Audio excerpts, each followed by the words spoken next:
रंग देखने को मिल रहे हैं। जहां देश प्रदेश में लोग अपने घरों पर पर्व मना रहे हैं, तो वहीं कोटा में एक बड़ी तादाद में ऐसे स्टूडेंट्स की है जो दीपावली पर घर नहीं जा पाए और यहीं रहकर अपनी पढ़ाई जारी रख रहे हैं। ऐसे में इन कोचिंग स्टूडेंट्स को घर की कमी महसूस ना हो, इसके लिए कोटा के कोचिंग निदेशक और फैकल्टी ने एक बेहतरीन पहल की, जहां ये कोचिंग सेंटर मिलकर स्टूडेंट्स के साथ दिवाली मना रहे हैं। इस पहल से शहर में रहकर पढ़ाई कर रहे स्टूडेंट्स के बीच उत्साह का माहौल है और उन्हें यह एहसास कराया जा रहा है कि कोचिंग संस्थान उनके दूसरे परिवार की तरह है। ये खुशियों का त्योहार है और ये तमाम वो स्टूडेंट हैं जो कोटा में कोचिंग करने के लिए आए हैं, अपने भविष्य को संवारने के लिए आए हैं। दिवाली के त्योहार पर अपने घर पर नहीं जा पाए तो कोटा ही इन्हें अपने घर का एहसास करा रहा है, अपने परिवार का एहसास करा रहा है।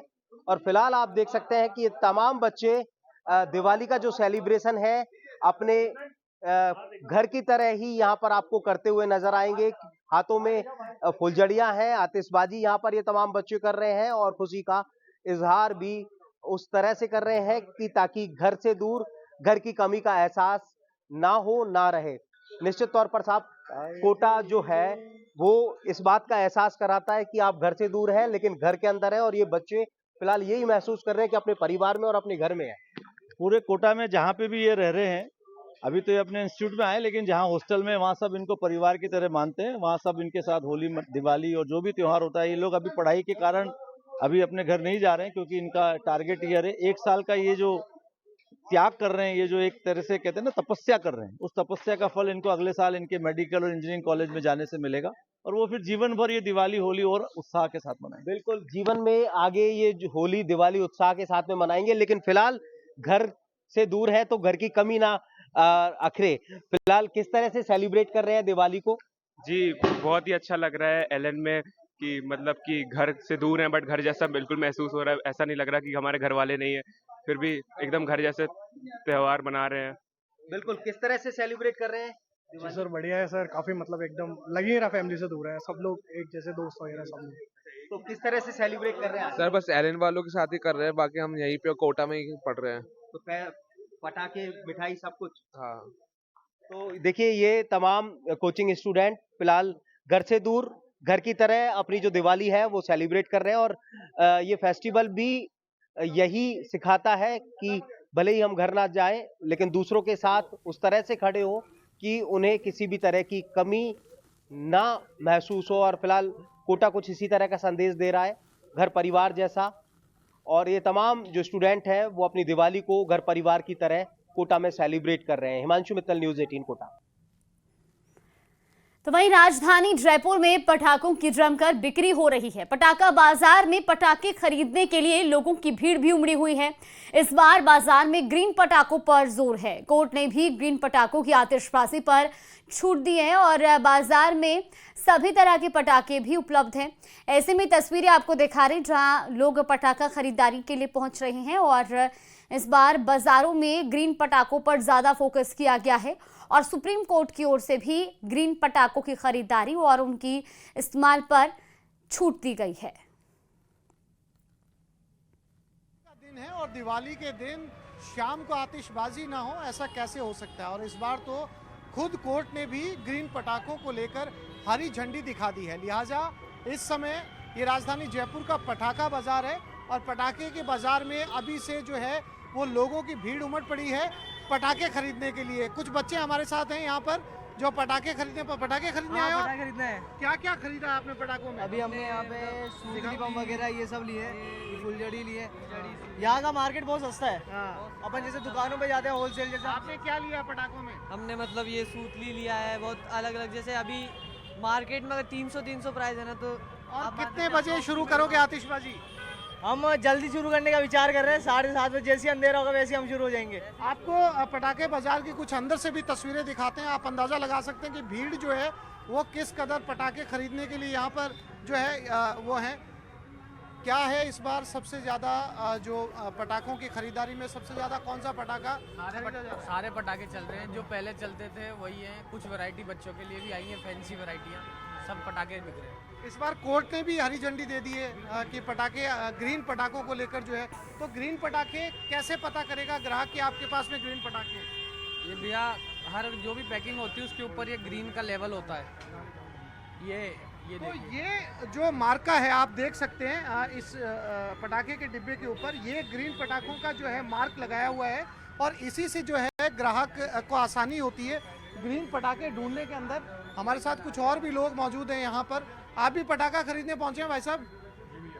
क्या ग्रीन पटाखों का जोर है या साधारण पटाखे खरीद रहे हैं? ग्रीन का भी है, ग्रीन का है। ग्रीन का चल रहा है आजकल, सादा पटाखे नहीं मेरा कोई। इस पटाखा बाजार में आप ये सारे पैकेट देख सकते हैं, ये सब ग्रीन पटाखों के पैकेट्स हैं और यही पटाखे जो हैं वो ग्राहक लगातार तलाश कर रहे हैं ताकि इस बार की दिवाली जो शाम को आतिशबाजी हो वो बहुत धूमधाम से की जा सके। कैमरामैन दिलीप चेची के साथ आसिफ खान, न्यूज़ 18 जयपुर। तो वहीं दिवाली के दौरान गुर्जर समाज के लोग अपनी अनूठी परंपराओं के लिए जाने जाते हैं। इस दिन गुर्जर समाज अपने पूर्वजों को तर्पण कर उन्हें याद करता है और बरसों से इस परंपरा का पालन किया जा रहा है। इस बार भी सवाई माधोपुर के चौथ का बरवाड़ा स्थित चौथ माता सरोवर में सैकड़ों की तादाद में गुर्जर समाज के लोग पहुंच रहे हैं और अपने पूर्वजों के निमित्त चौथ माता सरोवर के किनारे भोग लगा रहे हैं। ये तस्वीरें आपको दिखा रहे हैं किस तरीके से इस अनूठी परंपरा का निर्वहन किया जा रहा है।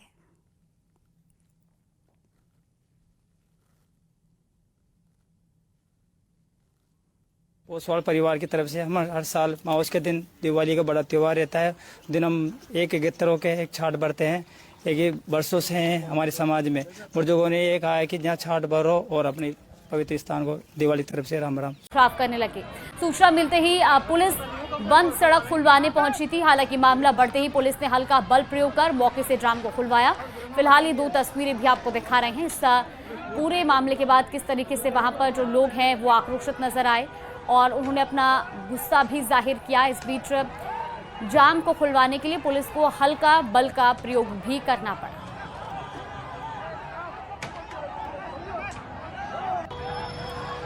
तो भरतपुर के बयाना से ये बड़ी खबर आपको बता रहे। दरअसल प्रदर्शन के चलते बंद खुलवाने के लिए पुलिस पहुंची थी और जमीनी विवाद को लेकर दरअसल सड़क जाम की गई थी, जिसके बाद पुलिस ने वहां पर समझाइश का भी प्रयास किया, लेकिन जब बात नहीं बनी तो पुलिस को हल्का बल प्रयोग करना पड़ा। संवाददाता हमारे साथ जुड़ गए हैं दीपक पुरी। दीपक, क्या कुछ ये पूरा मामला था और क्या अभी तक पुलिस और वहां पर धरने पर बैठे लोगों के बीच कोई बातचीत बन पाई है? देखिए, इस मामले में अपडेट देना चाहूंगा कि धरना समाप्त हो गया है, जाम पुलिस ने खुलवा दिया है और इस दौरान पथराव की स्थिति भी देखने को मिली। जो लोग प्रदर्शन कर रहे थे उनकी एक गांव में शिवाचिक जमीन पर कब्जे को लेकर के पूरा मामला था और वो प्रशासन पर दबाव बनाना चाह रहे थे। किस तरह इसका पूरा मामला था, हालांकि इस मामले में अभी जानकारी नहीं आई है, लेकिन वो भीमनगर तिराहे पर आकर के और जाम लगा करके प्रदर्शन करने लगे। उसके बाद जब सूचना पुलिस को मिली तो पुलिस मौके पर पहुंची और उन्होंने पुलिस पर पथराव कर दिया। इस दौरान कई पुलिस की गाड़ियों में भी तोड़फोड़ हुई और 2-3 पुलिसकर्मी भी घायल हुए। अब पुलिस के द्वारा लगातार जो ऑपरेशन, सर्च ऑपरेशन है वो चलाया जा रहा है। कई लोगों को डिटेन करने की भी जानकारी इस पूरे मामले में सामने आ रही है और अब पूरी तरह हालात जो है वो सामान्य है। जाम को खुलवा दिया गया है, आवागमन पूरी तरह सुचारू किया गया है और वहां अतिरिक्त पुलिस जाब्ता तैनात किया गया है। जो अन्य थानों की पुलिस बुलाई गई थी वो वहां पर मौजूद है। RAC की एक टीम बुलाई गई थी वो वहां पर मौजूद है और लगातार आसपास के इलाके में अब पुलिस द्वारा सर्च ऑपरेशन चला करके जो लोग वहां पर थे प्रदर्शन के दौरान, जिन्होंने उत्पात मचाया, पुलिस पर हमला किया, पथराव किया, उन लोगों को आइडेंटिफाई करके गिरफ्तारी की और आगे जो कार्रवाई है वो कोशिश यहाँ पर पूरी की जा रही है। जी चलिए, बिल्कुल, बहुत शुक्रिया दीपक आपका जानकारी साझा करने के लिए। देखिए, पुलिस ने वहां पर जाम को हटवाया है और इसके बाद अब उन लोगों की तलाश की जा रही है जिन्होंने पुलिस पर हमला किया था। कुचामन सिटी में 7 अक्टूबर को व्यापारी रमेश रुलानिया हत्याकांड के मुख्य 4 आरोपियों सहित 2 से आरोपियों को आज न्यायालय में पेश किया गया है। आपको बता दें कि कुचामन पुलिस ने न्यायाधीश कामाक्षी मीणा के निवास पर 4 मुख्य आरोपियों को पेश किया और इनके साथ ही 2 सह आरोपी किशन और पवन का रिमांड पूरा होने पर उन्हें पेश किया गया। इस दौरान बड़ी संख्या में पुलिस जाब्ता वहां पर मौजूद रहा। अवकाश होने के चलते न्यायाधीश कामाक्षी मीणा के निवास स्थान पर सभी 6 आरोपियों को पेश किया गया, जहां पर सभी आरोपियों ने को 29 अक्टूबर तक 10 दिन की पुलिस रिमांड पर भेज दिया गया है। पुलिस अब हत्याकांड के मुख्य साजिशकर्ता और हत्याकांड में शामिल अन्य लोगों की जानकारी इकट्ठा कर खुलासा करेगी।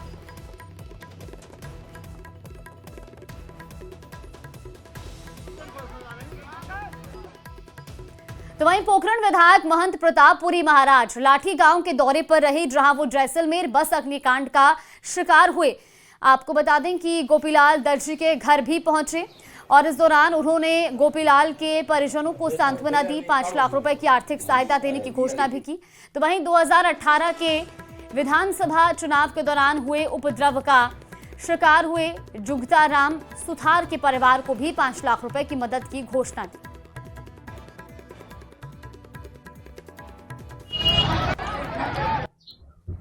मैं आज बैठने आया हूँ। हमारे परम भगत गोपीलाल जी पवार साहब एक बहुत मिलनसार व्यक्ति और एक गांव के अंदर अलग से पहचान बना करके सबके हित का काम करने वाले, परंतु आज हमारे बीच में नहीं है।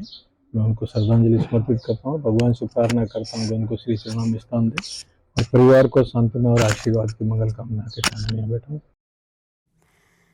तो वहीं दौसा में पूर्व मंत्री ममता भूपेश के आवास पर बड़ी संख्या में कार्यकर्ता और समर्थक दीपावली की शुभकामनाएं देने पहुंचे। इसके साथ ही पूर्व मंत्री ममता भूपेश ने बीजेपी पर निशाना भी साधा और आरोप लगाया कि दौसा के अंदर एक भी बड़ी जनसभा नहीं हुई। दीपावली की सभी को बहुत बहुत शुभकामनाएं और दीपोत्सव का ये 5 दिवसीय त्योहार हम सब लोगों के घरों में सुख समृद्धि लेके आए, माँ लक्ष्मी का वास रहे और सबसे बड़ी बात है कि हमारे क्षेत्र के अंदर अमन चैन भाईचारा रहे। हम सभी सर्व समाज के लोग, गरीब अमीर बड़े छोटे, सब लोग साथ मिलके इस त्योहार को मनाएं और हमारे सबके घरों में सौहार्दपूर्ण वातावरण बना रहे, माँ लक्ष्मी की कृपा रहे और हम सब लोग प्यार प्रेम से रहे। मर्यादा पुरुषोत्तम राम की जो बात थी कि सब एक कुटुंब परिवार को साथ लेके चलने की भावना, तो वो हम सब लोगों के बीच में रहे। वहीं दिवाली मिलन समारोह के दौरान सांसद मुरारी लाल मीणा ने भी बीजेपी पर निशाना साधा और अंता विधानसभा उपचुनाव को लेकर कहा कि उपचुनाव में कांग्रेस की जीत होगी। उन्होंने इलेक्शन कमीशन पर भी कई आरोप लगाए और साथ ही कहा कि इन सभी आरोपों का जवाब जनता उपचुनाव में देगी।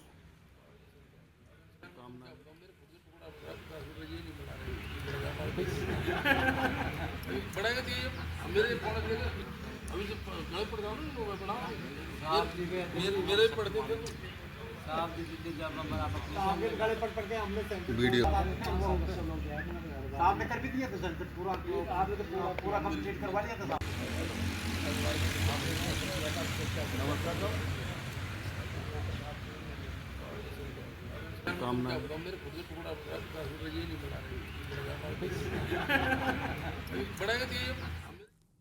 तो वहीं जैसलमेर में भीषण बस हादसे से जुड़ा बड़ा अपडेट सामने आया है। जोधपुर के एम्स अस्पताल में इलाज के दौरान एक और गंभीर रूप से घायल महिला इमामत ने दम तोड़ दिया और इसके साथ ही इस दर्दनाक हादसे में अब मृतकों की संख्या बढ़कर 25 हो गई है।